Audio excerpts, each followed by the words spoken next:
இந்த வீடியோவில் நம்ம என்ன லெசன் பார்க்க போகிறோம்னா 7th டேர்ம் 1ல் இருக்க இயல் 3 புலி தங்கிய குகை அந்த செயல் தான் இதில் பார்க்க போகிறோம். இது வந்து பார்த்திங்கன்னா புலி தங்கிய குகைங்கிறது புறநானூறு இருக்குது பார்த்திங்களா, அதில் வர செய்யுள் பகுதியாக இருக்குது. நான் வந்து அப்படியே புக்கை வச்சும் நடத்துகிறேன். இதில் ஹைலைட் பண்ண இம்பார்ட்டன்ட் பாயிண்ட் இருக்குல்ல, அதை மட்டும் பார்த்தாலே போதும், எக்ஸாமுக்கு அதுவே போதுமானது. சரிங்களா?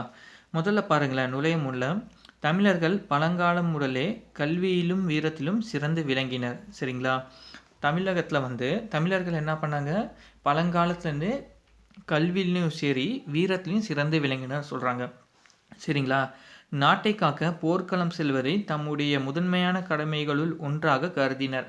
அதாவது நாட்டை காக்கிறது தான் அவங்களோட முதன்மையான கடமையான வந்து அவங்க வந்து நினச்சிக்கிட்டாங்க. சரிங்களா? முதல் விஷயம் என்ன, கல்வியிலையும் வந்து சிறந்திருந்தாங்க, வீரத்துலேயும் சிறந்திருந்தாங்க. நாட்டை காக்கிறது தான் தன்னோட முதல் வேலையாக வந்து நினச்சிக்கிட்டாங்க. சரிங்களா? இந்த நாட்டை காக்கிறத பற்றின செய்யுள் தான் இது புறநானூறு. புறநானூறுன்னு பார்த்தாலே நம்மளுக்கு எதை பற்றி சொல்லியிருக்கும்னா வீரத்தை பற்றி தான் அதிகமாக சொல்லியிருப்பாங்க. சரிங்களா?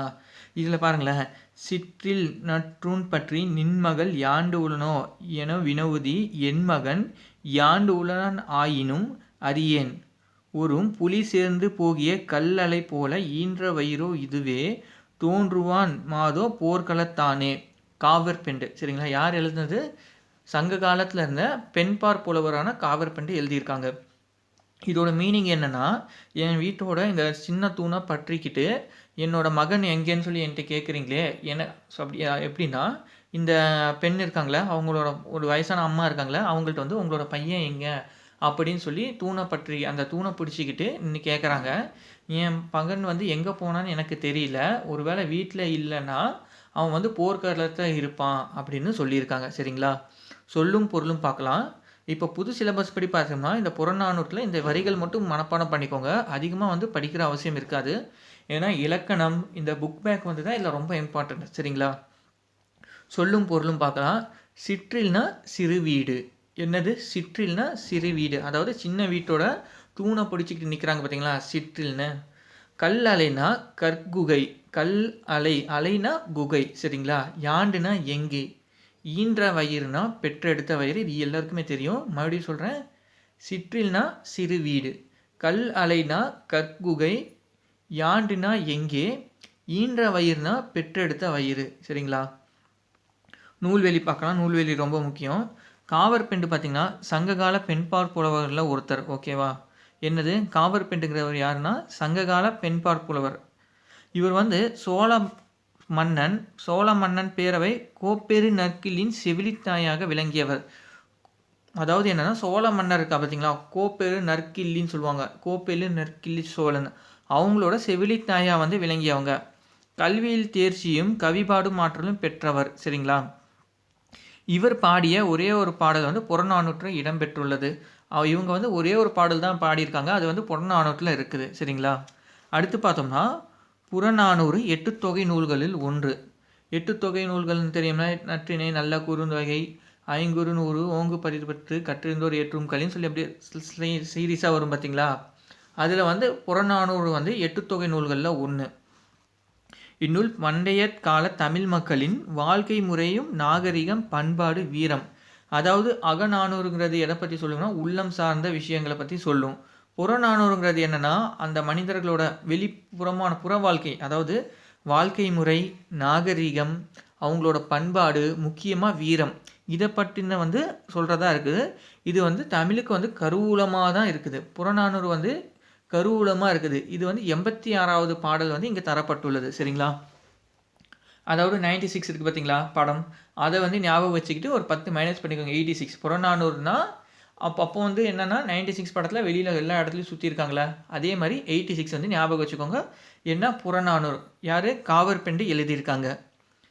இப்போ சொல்லும் பொருளும் பார்க்கலாம். சரியான விடையை தேர்ந்தெடுத்து எழுதுக.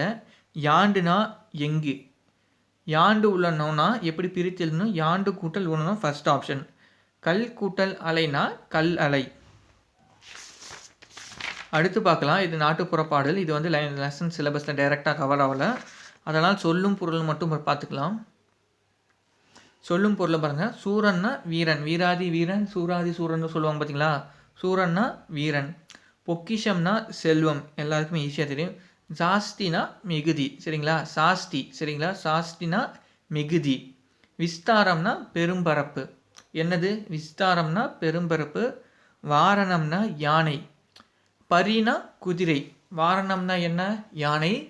பரினா அதாவது சொல்லுவாங்களே கடல் கப்பல் லெசனில் பார்த்தோன்னு வைங்களேன், இந்த கரிமுக அம்பி பரிமுக அம்பின்னு சொல்லுவாங்க. அதாவது கரிமுக அம்பி பரிமுக அம்பின்னா என்னென்னா, பரிமுகம்னா குதிரை இருக்குது பார்த்தீங்களா, குதிரையோட முகம் மாதிரி இருக்குமா.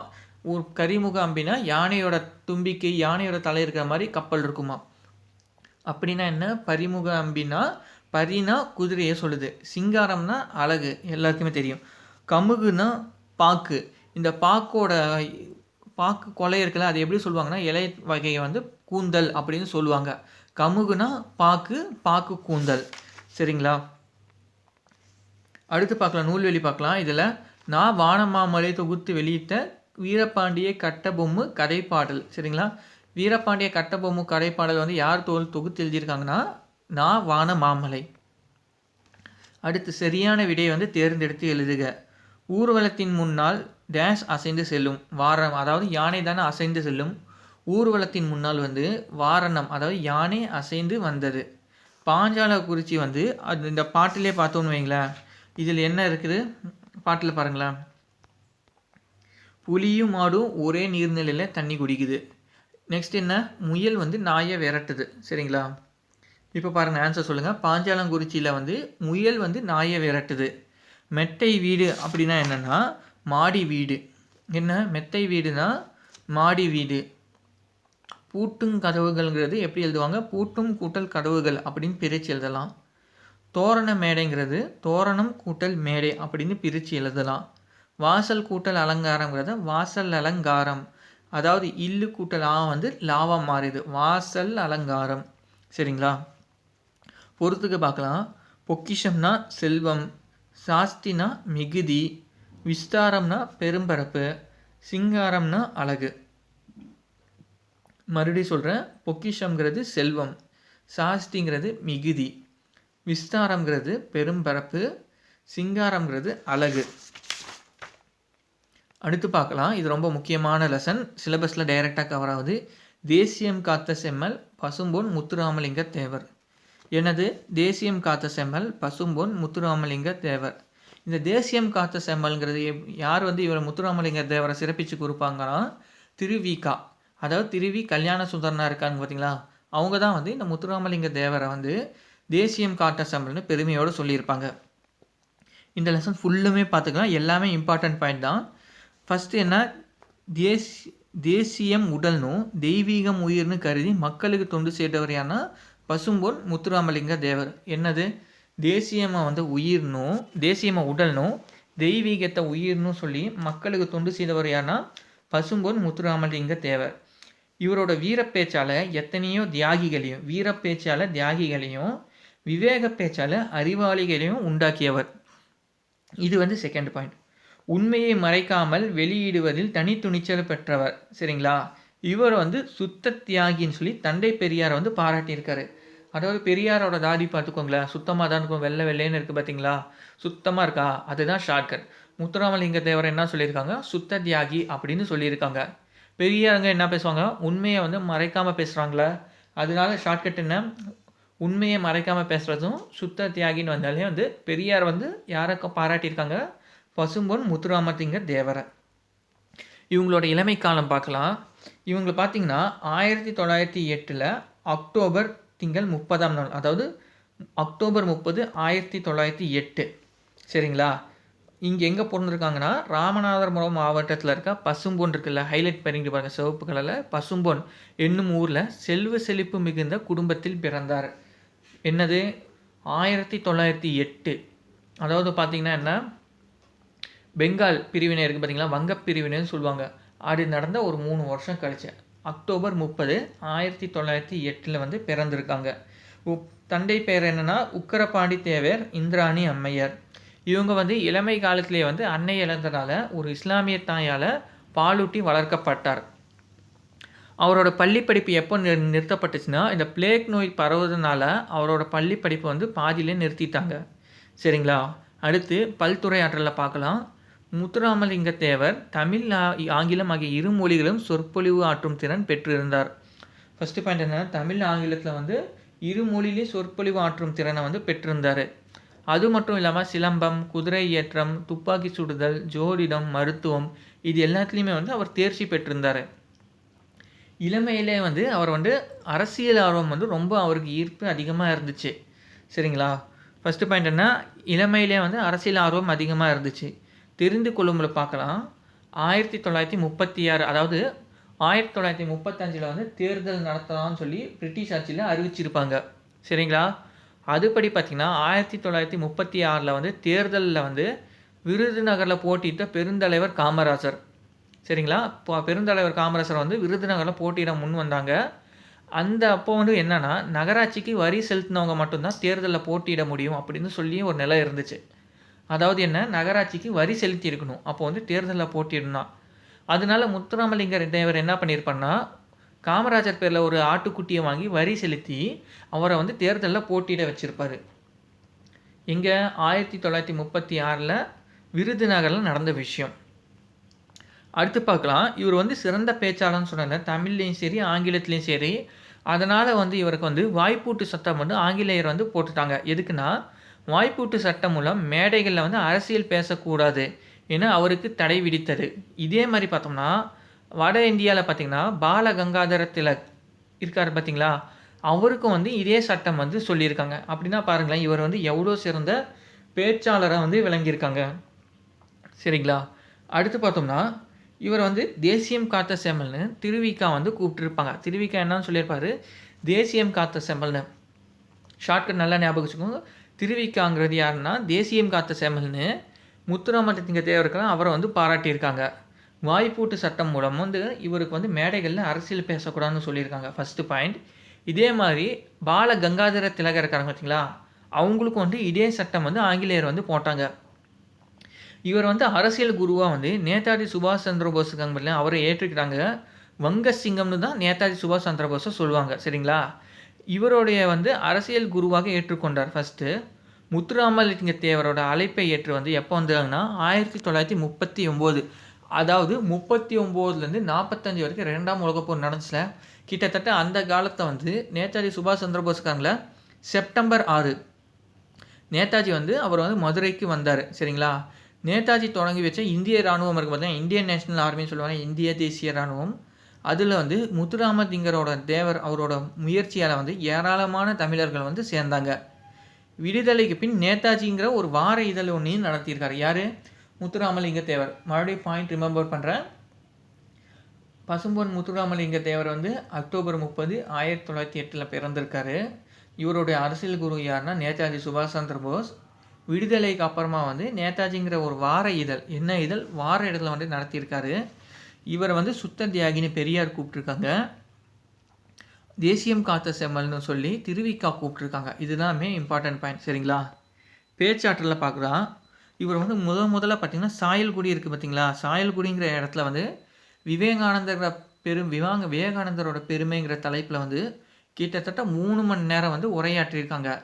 அதில் தான் வந்து பெருந்தலைவர் காமராஜரும் அந்த கூட்டத்தில் பங்கேற்றிருக்காங்க. இது போன்ற ஒரு பேச்சை இதுவரை நான் கேட்டதில்லைன்னு சொல்லி முத்துராமலிங்க தேவர் இருக்காங்க பார்த்தீங்கன்னா, அவரை வந்து ரொம்ப வந்து புகழ்ந்து பாராட்டியிருக்காங்க. இவரோட பேச்சு வந்து விடுதலை போருக்கு மிகவும் உதவும்னு சொல்லி காமராஜர் சொல்லியிருக்காரு.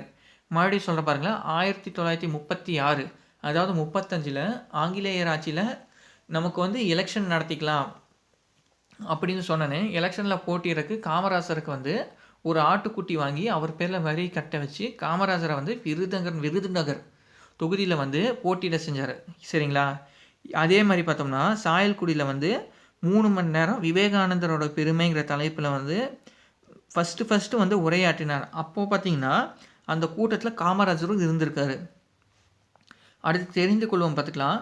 பசும்பென்கிற என்னும் ஊரில் முத்துராமலிங்க நினைவிடத்தில் அவர் தோன்றி மறைந்தார். அதாவது அவர் பிறந்ததும் அக்டோபர் 30 தான், இறந்ததும் அக்டோபர் 30 தான். அதனால் வந்து தமிழக அரசு சார்பில் வந்து அரசு விழா வந்து எடுக்கப்படுகிறது. இவரோட சிலை பார்த்திங்கன்னா சட்டமன்றத்தில் திருவுருவப்படம் வந்து திறந்து வைக்கப்பட்டது.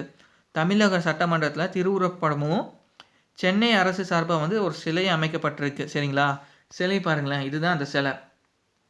தமிழக சட்டப்பேரவையில் வந்து இவருக்கு ஒரு உருவப்படமும் தமிழக அரசு சார்பில் இவருக்கு ஒரு சிலையும் வச்சுருக்காங்க. அடுத்து பார்த்தோம்னா இந்திய நாடாளுமன்றம் இருக்குது பார்த்தீங்கன்னா, நாடாளுமன்றம் பார்லிமெண்ட் அவங்க அந்த வளாகத்துலேயும் சிலை வச்சுருக்காங்க. இது மட்டும் இல்லாமல் 1995 கிட்டத்தட்ட எல்லா தபால் தல் பார்த்தீங்கன்னா 1995 தான் வந்து மோஸ்ட்லி ரிலீஸ் பண்ணியிருப்பாங்க. 1990, 91, 95 இந்த 3 வருஷத்துல தான் அதிகமான தபால் தாள்கள் இருக்குது பார்த்தீங்களா, இந்த விடுதலை போருக்காக பாடுபட்டவங்களோட தபால் தாள் இது எல்லாமே வந்து தமிழக அரசால் வந்து வெளியிடப்பட்டிருக்கும், இந்திய அரசாலையும் வெளியிடப்பட்டிருக்கும். எப்போ 1995. அடுத்த பேஜ் பார்க்கலாம். இந்த வீரமிக்க பேச்சு விடுதலை போருக்கு மிகவும் உதவும்னு காமராஜர் மகிழ்ந்தார். இது முன்னாடியே சொல்லித்தான் சரிங்களா. இவரை வந்து தென்னாட்டு சிங்கம்னு சொல்லி தேவரை அழைக்கிறாங்க பார்த்தீங்களா, அது வந்து சால பொருந்தும்னு சொல்லியிருக்காங்க. அது மட்டும் இல்லாமல் இவருடைய பேச்சு வந்து சிங்கத்தின் முழக்கம் போல் இருந்ததுன்னு சொல்லி அறிஞர் அண்ணா வந்து சொல்லியிருக்காரு. எது மாதிரி இருந்துச்சு? சிங்கத்தின் முழக்கம் போல் இருந்துச்சு. யார் சொன்னது? அண்ணா சொன்னது. சுத்த தியாகின்னு பெரியார் சொல்லியிருக்காங்க சரிங்களா. அடுத்து பாருங்களேன், சிங்கத்தின் முழக்கம்னா அறிஞர் அண்ணா. தேசியம் காத்த செம்மல்னு சொல்லி சொன்னது யாருன்னா திருவிக்கா. மறுபடியும் சொல்கிற காரணம் என்னென்னா, இது வந்து எக்ஸாமில் ரிப்பீட்டடாக கேட்டிருக்காங்க. அந்த ஒரு காரணத்துக்காக தான். உண்மை அடுத்து பாருங்களேன், உண்மை எனப்பட்டதை மறைக்காமல் அப்படியே பேசுவதில் அவர் வந்து வழக்கம். இது யார் சொன்னது? ராஜாஜி. ராஜா எப்போவுமே என்ன பண்ணும்? உண்மையை வந்து மறைக்காமல் பேசணும். இதுதான் ஷார்ட்கட். என்னது? ராஜா வந்து உண்மையை மறைக்காமல் அப்படியே பேசணும். ராஜாவுக்கு வந்து உண்மையை மறைக்காமல் அப்படியே பேசணும். ராஜா கிட்டேயுமே வந்து உண்மையை மறைக்காமல் அப்படியே பேசணும். இதுதான் ஷார்ட்கட். எதுக்காகனா முத்துராமலிங்க தேவருக்காக. இது பார்த்திங்கன்னா நெக்ஸ்ட்டு இவருடைய பேச்சு பார்த்திங்கன்னா பேச்சு திறமை எப்படி இருந்துச்சுன்னா, விட்டல் பாய், வல்லபாய் பட்டேல் போன்ற மேதைகள் பேசிய பேச்சை போல் இருந்ததுன்னு சொல்லி வட இந்திய இதழ்கள் வந்து பாராட்டியிருக்காங்க. நெக்ஸ்ட்டு தேர்தல் வெற்றி பார்க்கலாம். இவர் பாருங்களேன், கிட்டத்தட்ட 1937 ஸ்டார்ட் பண்ணோன்னு வைங்களேன், 62 வரைக்கும் கிட்டத்தட்ட ஒரு 25 வருஷம். 1937 நடைபெற்ற சட்டமன்ற தேர்தலில் வந்து ராமநாதபுரம் அரசர் வந்து சண்முக ராஜேஸ்வர சேதுபதி. யார்? ராமநாதபுர அரசர். அவர் யார்? சண்முக ராஜேஸ்வர சேதுபதியை எடுத்து வந்து இவர் போட்டிட்டாங்க. இந்த டைமில் பார்த்தீங்கன்னா லண்டனில் வந்து பாரிஸ்டருக்கு படித்து வந்த தோழர் கேடிகே தங்கமணி. யார்? லண்டனில் வந்து பாரிஸ்டருக்கு படிச்சுட்டு இருந்த தோழர் வந்து கேடிகே தங்கமணி இருக்கார் பார்த்தீங்களா. அவர் வந்து எதுக்கு ஒப்பம் வந்து சொல்லியிருக்காங்கன்னா, ராமநாதபுரம் மன்னரை வந்து போட்டிட்டாங்க பார்த்தீங்களா, எடுத்து போட்டிட்டு தேவரோட வெற்றியும், பொப்பிலிய அரசரை எதிர்த்து போட்டிட்டு விவி கிரி. ஃபஸ்ட் இது யார் சொல்கிறேன்னா, தங்கமணிங்கிறவர் யார் சொல்கிறாருன்னா, பொப்பிலிய அரசரை வந்து எதிர்த்து போட்டிட்ட விவி கிரியும், ராமநாதபுரம் மன்னர் இருக்கார் பார்த்தீங்களா, சண்முக ராஜேஸ்வரரை போட்டியிட்டு வெற்றி கொண்ட வந்து பசும்பொன் முத்துராமலிங்க தேவரோட 2 பேரோட வெற்றியும் இந்திய மாணவர்கள் எதிர்பார்த்திருந்தோம். மறுபடி சொல்கிறேன், பொப்பிலி அரசர் இருக்கா பார்த்தீங்களா, அவரை தோற்கடித்த விவி கிரியும், சண்முக ராஜேஸ்வரன் சொல்கிறோம் பார்த்தீங்களா ராமநாதபுரம் அரசர், அவரை தோற்கடித்த முத்துராமலிங்க தேவர், இவங்க 2 பேரோட வெற்றியும் லண்டனில் இருந்த எல்லா இந்திய மாணவர்களும் எதிர்பார்த்துருந்தோம்னு சொல்லியிருக்காங்க. ஸ்டார்டிங் என்ன 1937 ஆரம்பித்ததா. அடுத்து பாருங்களேன், 1946 போட்டியின்றி வெற்றி பெற்றார் தேர்தலில். அடுத்து 52லேயும் 57 ஆகிய ஆண்டுகளில் நடைபெற்ற சட்டமன்ற பாராளுமன்ற தேர்தல்களை போட்டியிட்டு 2லும் வெற்றி பெற்றார். அதாவது 37 ஸ்டார்ட் பண்ணி 46,